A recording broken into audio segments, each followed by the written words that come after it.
السلام علیکم ورحمۃ اللہ وبرکاتہ۔ الحمد للہ نحمده ونستعینه ونستغفره ونؤمن به ونتوکل علیہ ونعوذ باللہ من شرور انفسنا ومن سیئات اعمالنا من يهده الله فلا مضل له ومن يضلل فلا هادي له ونشهد ان لا اله الا الله وحده لا شريك له ونشهد ان سيدنا محمدا عبده ورسوله۔ رمضان المبارک 2024 کے سلسلے میں دورہ قرآن جاری و ساری۔ آج ہماری سورہ نمل ہے، 27 نمبر کی سورہ ہے سورہ نمل۔ اس کو ہم 8 حصوں میں تقسیم کر رہے ہیں۔ سورہ نمل کا پہلا حصہ انٹروڈکشن ہے، آیات 1 تا 6 میں۔ اس میں مومنین اور کافرین کی صفات بیان کر کے قرآن کا تعارف پیش کیا گیا ہے۔ توسین، یہ قرآن اور کتاب مبین کی آیات ہیں، مومنین کے لیے ہدایت اور بشارت ہے۔ ہدی و بشری للمؤمنین، آیت نمبر 2۔ مومنین نماز قائم کرنے والے ہیں، زکوٰۃ دینے والے ہیں، آخرت پر یقین رکھتے ہیں۔ آخرت کو نہ ماننے والوں کے لیے ان کے اعمال کو خوشنما بنا دیا گیا ہے۔ وہ اندھے ہیں، بھٹکتے پھرتے ہیں۔ ان الذین لا یؤمنون بالآخرۃ زینا لهم اعمالهم فهم یعمہون۔ آخرت کو نہ ماننے والوں کے لیے ان کے اعمال کو خوشنما بنا دیا گیا ہے، اندھے ہیں، بھٹکے پھرتے ہیں۔ ان کے لیے بری سزا ہے، آخرت کا خسارہ ہے۔ آیت نمبر 4 میں بتایا گیا، رسول اللہ صلی اللہ علیہ وسلم کو بتا دیا گیا کہ آپ صلی اللہ علیہ وسلم یہ قرآن علیم و حکیم ہستی کی طرف سے پا رہے ہیں۔ یہ قرآن آپ اس ہستی کی طرف سے پا رہے ہیں۔ وَإِنَّكَ لَا تُلَقَّى الْقُرْآنَ مِن لَّدُنْ حَكِيمٍ عَلِيمٍ۔ آیت نمبر 6 آگے آیات 7 سے 14 پر مشتمل دوسرا حصہ قصہ موسیٰ کا بیان ہے۔ دعوت توحید حاکمیت دی گئی، دعوت توحید حاکمیت یہاں پہ دی گئی ہے۔ قصہ موسیٰ میں طاغوت کے انجام سے خبردار کیا گیا۔ حضرت موسیٰ علیہ السلام نے اپنے گھر والوں سے کہا، مجھے آگ نظر آئی ہے، کوئی خبر یا آگ لاتا ہوں تاکہ تم لوگ گرم ہو سکو۔ وہاں پہنچے تو آواز آئی، مبارک ہے وہ شخص جو اس آگ میں ہے اور اس کے ارد گرد ہیں۔ آیت نمبر 8 میں اللہ ہوں زبردست اور دانا، لاٹھی پھینکو، وہ سانپ بن گئی۔ حضرت موسیٰ بھاگے اور مڑ کر نہ دیکھا۔ اللہ تعالیٰ نے فرمایا، لا تخف انی لا یخاف لدی المرسلون، ڈرو نہیں، میرے پاس پیغمبر نہیں گھبراتے، الا یہ کہ کسی نے قصور کیا ہو۔ جیب میں ہاتھ داخل کرو، چمکتا ہوا نکلے گا۔ 9 نشانیاں عطا فرمائیں۔ فرعون اور اس کی فاسق قوم کی طرف 9 آیات کے ساتھ جانے کا حکم دیا۔ آل فرعون کی کھلی کھلی نشانیوں کو جادو کہا۔ آل فرعون نے ان سب کھلی کھلی نشانیوں کو جادو کہا، ظلم اور غرور سے انکار کیا، حالانکہ دل قائل ہو چکے تھے۔ یہ مفسد قوم تھی، وہ برے انجام سے دوچار ہوئی۔ فانظر کیف کان عاقبۃ المفسدین، آیت نمبر 14۔ اور پھر آگے آیات 15 سے لے کر آیت نمبر 42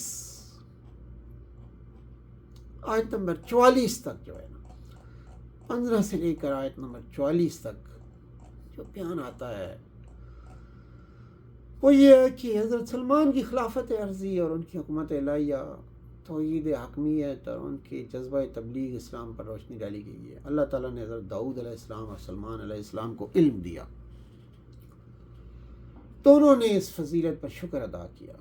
حضرت داؤد علیہ السلام کے وارث حضرت سلمان ہوئے، انہیں پرندوں کی بولیاں سکھائی گئیں اور طرح کی چیزیں عطا کی گئیں۔ حضرت سلمان کے لیے جن، انسان، پرندوں کے لشکر جمع کیے گئے، وہ ضبط میں رکھے جاتے تھے۔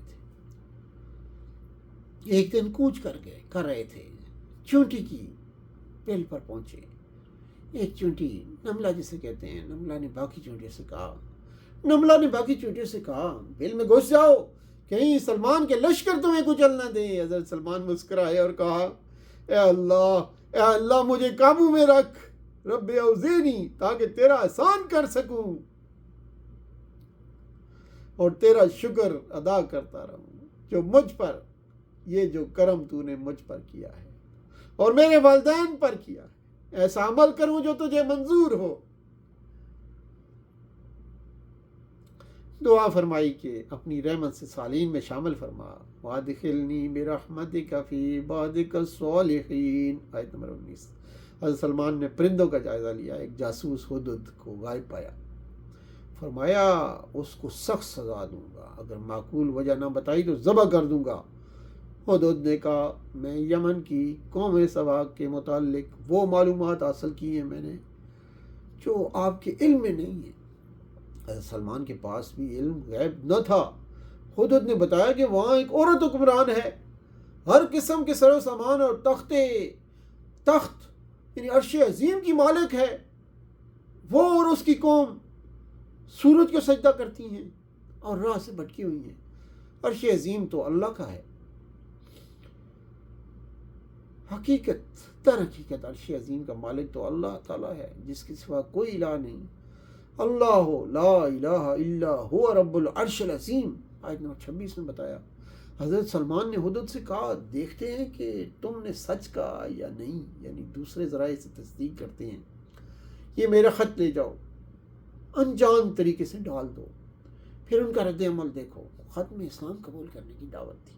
یہ خط سلمان کی طرف سے ہے، بسم اللہ سے آغاز ہوا، انہو من سلیمان وانہو بسم اللہ الرحمن الرحیم، آیت نمبر 30 ہے جی۔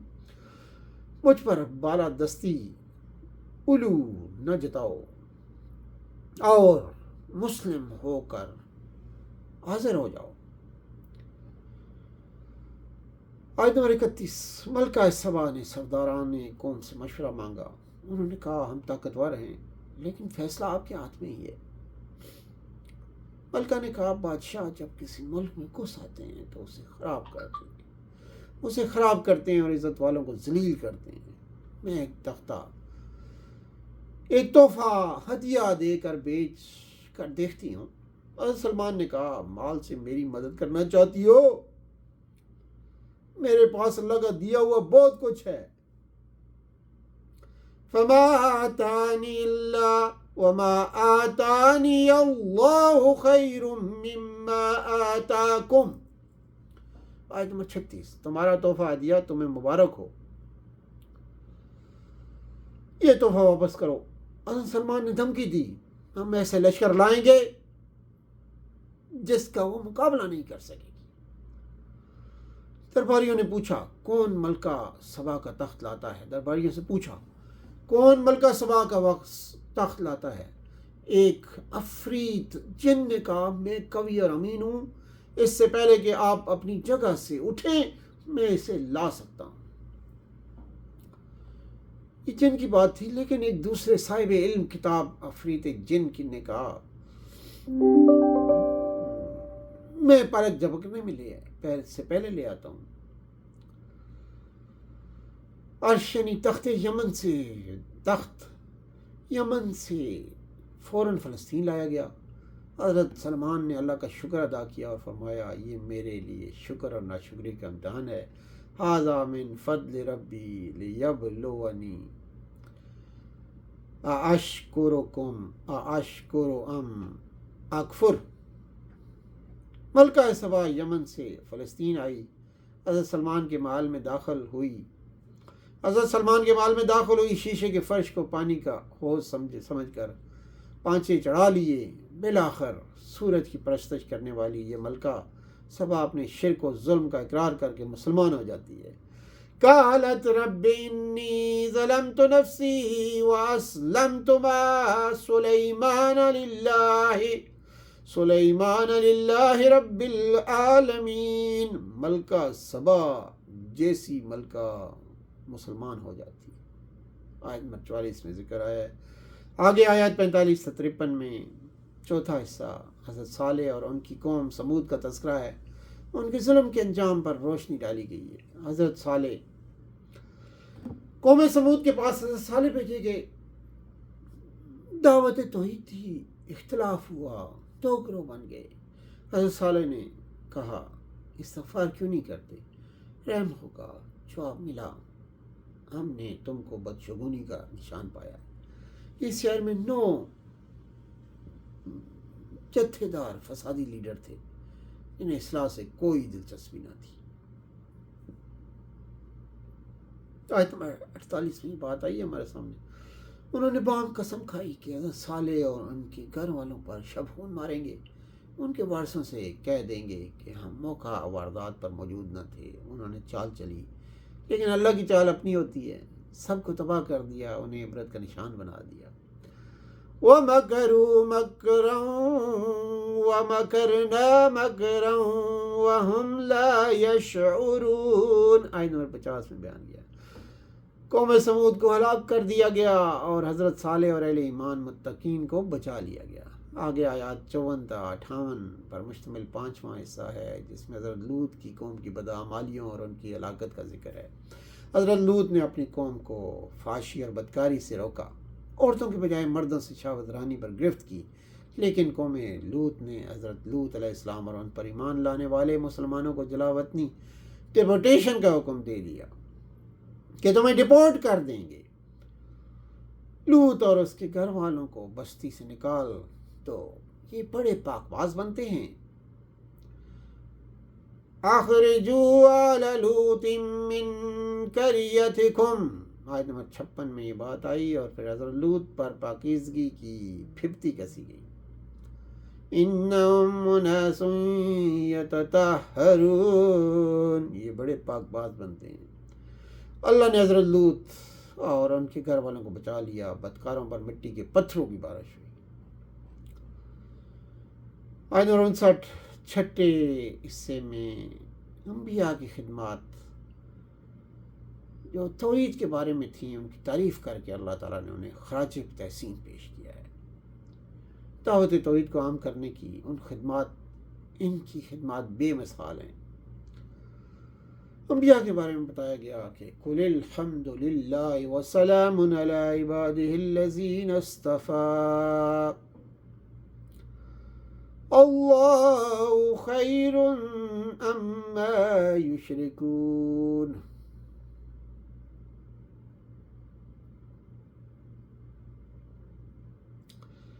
ان میں پہلے توحید حمد کا ذکر ہے، پھر اوپر ذکر کر کے کردہ حضرت موسیٰ علیہ السلام، حضرت داؤد علیہ السلام، حضرت صالح علیہ السلام، حضرت لوط علیہ السلام جیسے منتخب بندے، عباد الذین اصطفوا۔ آخر میں مشرکوں کے ضمیر کو بیدار کرنے کے لیے سوال کیا گیا، کیا اللہ بہتر ہے یا نام نہاد معبود اور شریک؟ یہی مضمون سورہ صافات کی آخری آیت میں بیان ہوا ہے، جو اس سورت کا خلاصہ ہے۔ آگے آیات 60 تا 69 میں 7واں پیراگراف میں دلائل توحید الوہیت اور حاکمیت ہیں، اور دلائل رد شرک الوہیت و حاکمیت ہیں۔ قدرت، طاقت، ربوبیت اور اختیار کی دلیلیں فراہم کرنے کے بعد 5 مرتبہ یہ سوال کیا گیا کہ کیا اللہ کے ساتھ کوئی اور ہستی بھی الوہیت میں شریک ہے؟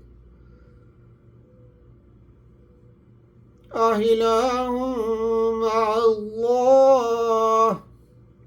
اس طرح شرک الوہیت، شرک حاکمیت، شرک اختیار، شرک ربوبیت وغیرہ کی دلیلوں سے تردید کی گئی۔ مشرکین کو صاف صاف خبردار کر دیا گیا کہ آخرت کا علم ان سے کھو گیا ہے، اسی لیے وہ شک کے اندھیروں میں بھٹک رہے ہیں۔ اسی لیے وہ ایسے سوال کرتے ہیں کہ ہم اور ہمارے باپ دادا قبروں سے کس طرح اٹھائے جائیں گے۔ یہ آخرت کو افسانہ قرار دیتے ہیں۔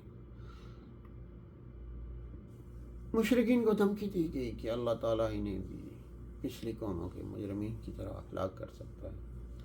آیات 70 سے 93 میں 8واں اور آخری پیراگراف اختتامیہ ہے۔ رسول اللہ صلی اللہ علیہ وسلم کو تسلی دے کر مناظر قیامت بیان کیے گئے ہیں اور شرک کے انجام سے خبردار کیا گیا۔ رسول اللہ صلی اللہ علیہ وسلم کو تسلی دی گئی کہ مشرکین مکہ کی سازشوں سے دل گرفتہ ہونے کی کوئی ضرورت نہیں۔ وعدے کا وقت کب ہے وعدے کا دن کب ہے؟ شاید قریب ہی ہو۔ تمہارا رب فضل فرمانے والا ہے، لیکن اکثر لوگ شکر ادا نہیں کرتے۔ اللہ دلوں کے حال سے واقف ہے، ہر چیز کتاب میں درج ہو رہی ہے۔ آخری کتاب قرآن کے بارے میں انکشاف کیا گیا کہ یہ بنی اسرائیل کے اختلافی مسائل کے بارے میں صحیح موقف بیان کرتی ہے۔ ان ھذا القرآن یقص علی بنی اسرائیل اکثر الذین هم فیہ یختلفون۔ آیت 76۔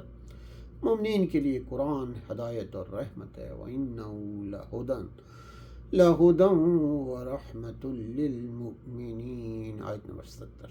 رسول اللہ صلی اللہ علیہ وسلم کو اللہ پر ہی بھروسہ اور توکل کرنے کا حکم دیا گیا۔ مشرکین اور دعوت قرآن کے سلسلے میں مردہ ہیں۔ بہرے ہیں، اندھے ہیں۔ ظاہر ہے کہ آپ صلی اللہ علیہ وسلم مردوں کو نہیں سنا سکتے، بھاگنے والے بہروں کو نہیں سنا سکتے، نہ اندھوں کو راستہ دکھا سکتے ہیں۔ ہاں، اہل ایمان فرما برداروں کو قرآن سنا سکتے ہیں، جو اس آخری ہدایت پر توجہ دینے کے لیے تیار ہے۔ یہاں قرب قیامت کی تین نشانیاں بتائی گئی ہیں۔ پہلی نشانی حضرت عیسیٰ کا نزول، دوسری نشانی یاجوج ماجوج کا ظہور۔ جب قیامت واقع ہوگی تو اللہ تعالیٰ زمین سے ایک ایسا دابہ یعنی جانور پیدا کرے گا جو لوگوں سے بات چیت کرے گا۔ 82 نمبر آیت میں یہ بات آتی ہے ہمارے سامنے، اور قیامت کے دن آیات کی تکذیب کرنے والوں کو فوج در فوج منظم طور پر گھیر لیا جائے گا۔ قیامت کے دن سب سے پہلے ایک سور پھونکا جائے گا جو زمین و آسمان کے مکینوں پر گھبراہٹ طاری کر دے گا۔ وَيَوْمَ يُنفَخُ فِي الصُّورِ فَفَزِعَ مَن فِي السَّمَاوَاتِ وَمَن فِي الْأَرْضِ۔ آیت نمبر 87۔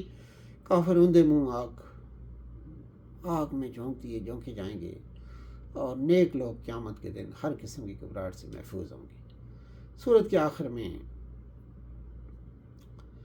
رسول صلی اللہ علیہ وسلم کو ان باتوں کے اعلان کا حکم دیا گیا کہ مجھے بلد حرام کے رب کی بندگی کا حکم دیا گیا ہے، مجھے مسلم بننے کا حکم دیا گیا ہے۔ اے محمد صلی اللہ علیہ وسلم، قرآن سناتے جائیے، میں تو صرف خبردار کرنے والا ہوں، اسی کی حمد ہے۔ آیت نمبر 93۔ جلد اللہ تعالیٰ ایسی علامات ظاہر کرے گا کہ لوگ حق کی معرفت حاصل کر لیں گے۔ سَيُرِيكُمْ آيَاتِهِ فَتَعْرِفُونَهَا۔ کافروں کو دھمکی دی گئی کہ اللہ تعالیٰ ان کی کرتوتوں سے بے خبر نہیں ہے۔ وَمَا رَبُّكَ بِغَافِلٍ عَمَّا تَعْمَلُونَ۔ آیت نمبر 93 میں یہ بات بتائی گئی، اور مرکزی مضمون سماعت فرمائیے سورہ مبارکہ کا ایک جملے میں توحید الوہیت اور توحید حکمیت کے دلائل فراہم کر دیے گئے ہیں۔ رسول اللہ صلی اللہ علیہ وسلم کی قرآنی دعوت اور توحید اور آخرت قبول کر کے اسلام لانا چاہیے۔ اقتدار کو دعوت توحید کے لیے استعمال کیا جانا چاہیے۔ اقتدار حاصل کریں اور اس کو اللہ کی توحید کی دعوت کے لیے استعمال کریں، اس سے بھی اکتفا کرتے ہیں۔ والسلام علیکم ورحمۃ اللہ وبرکاتہ، وآخر دعوانا الحمد للہ رب العالمین۔